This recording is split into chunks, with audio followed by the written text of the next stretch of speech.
Hello friends, आपका स्वागत है। आज का हमारा टॉपिक है फॉरेस्ट सर्वे ऑफ इंडिया। इसे हिंदी में भारतीय वन सर्वेक्षण कहते हैं और इसे शॉर्ट में FSI कहते हैं। भारत के पर्यावरण, वन और जलवायु परिवर्तन मंत्रालय के अंतर्गत एक संस्था है जो इस मंत्रालय के अंतर्गत कार्य करती है। इसकी स्थापना 1 जून 1981 ईस्वी में हुई थी और इसका हेडक्वार्टर देहरादून, उत्तराखंड में है। इसी क्रम में आगे बढ़ते हुए हम लोग देखेंगे नेक्स्ट जो इसका विषय है वर्क ऑफ FSI, मतलब भारतीय वन सर्वेक्षण का क्या कार्य होता है। तो इसका मुख्य रूप से कार्य है भारत में उपलब्ध वन क्षेत्र और इन वन क्षेत्र में होने वाले परिवर्तनों का निरीक्षण करना।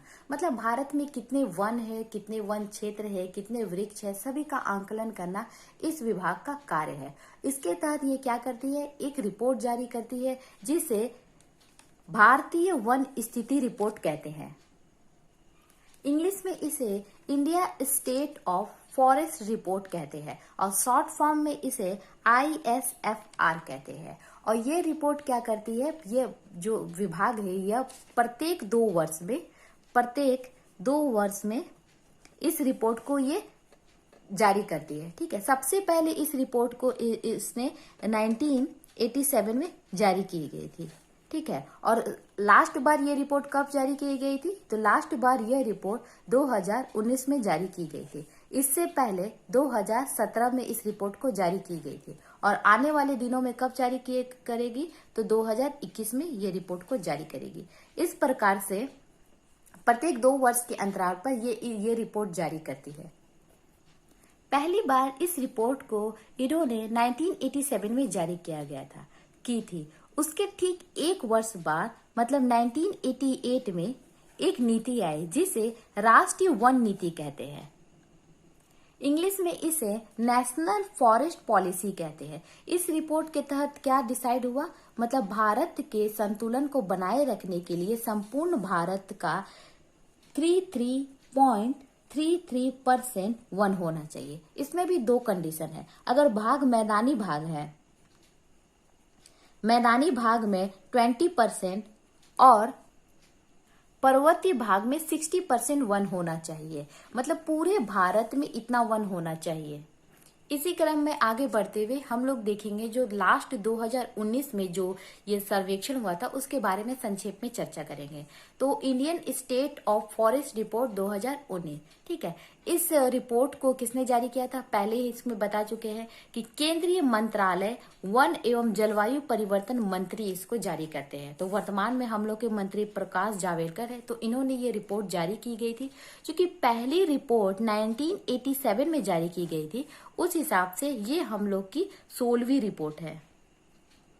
इस रिपोर्ट को 30 दिसंबर 2019 को जारी किया गया था।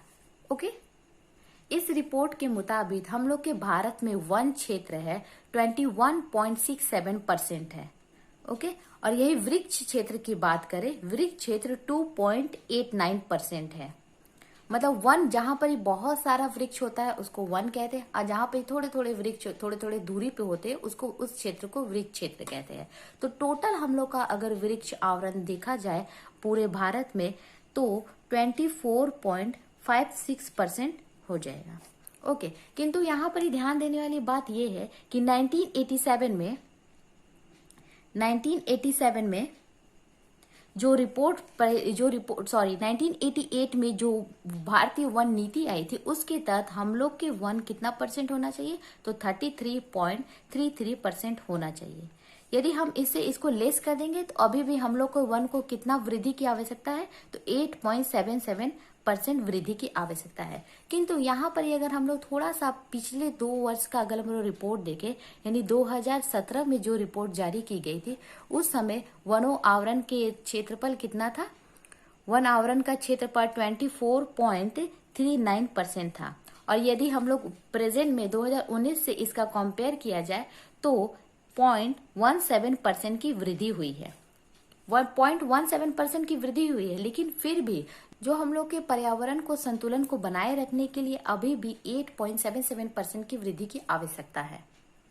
इसी क्रम में भारत के कुछ राज्यों का इसमें वर्णन किया गया है, ठीक है, जिसमें से पूर्वी राज्य 3 हो जाएंगे, अरुणाचल प्रदेश, मेघालय, मिजोरम, और मध्य के राज्य है मध्य प्रदेश और छत्तीसगढ़, और भारत के दक्षिण भाग में आ जाएंगे कर्नाटक, आंध्र प्रदेश और केरल।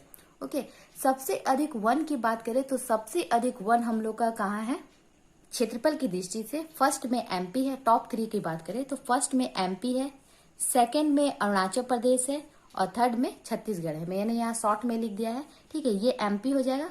फर्स्ट में एमपी है, सेकंड में अरुणाचल प्रदेश है, ये अरुणाचल प्रदेश, ओके, और थर्ड में कौन सा? छत्तीसगढ़ है।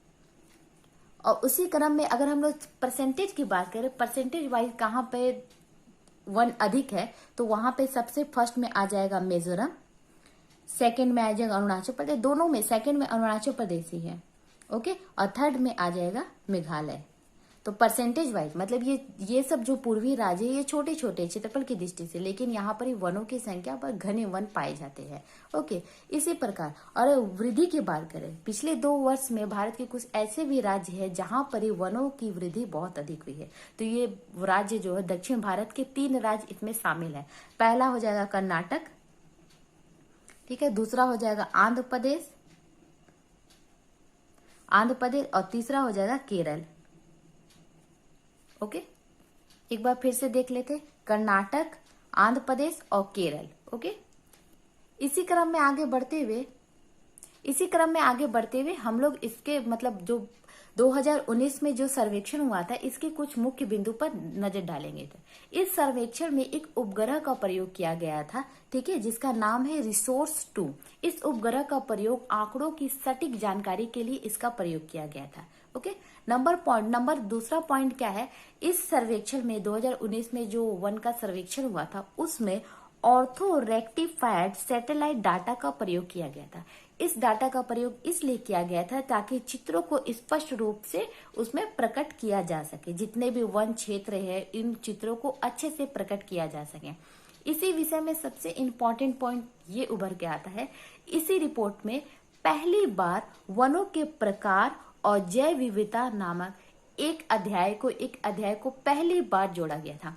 इससे पहले क्या होता था, जब भी सर्वेक्षण होता था भारत में केवल वनों की संख्या को गिना जाता था, वन कितने क्षेत्रों को घिरा हुआ है इसकी गणना की जाती थी, लेकिन वन के प्रकार की और जैव विविधता को कभी उतना महत्व नहीं दिया जाता था। लेकिन इस सर्वेक्षण में पहली बार वन तो है ही, लेकिन कितने प्रकार के वन है और उससे संबंधित जैव विविधता को भी शामिल किया गया है। इसके तहत क्या किया गया है, वनों को 16 वर्गों और 221 उपवर्गों में विभाजित करके इसका वर्णन किया गया है, मतलब इसका भौगोलिक अध्ययन किया गया है। तो दोस्तों आज के लिए इतना ही काफी है। होपफुली आपको अच्छा लगा हो। वीडियो देखने के लिए धन्यवाद।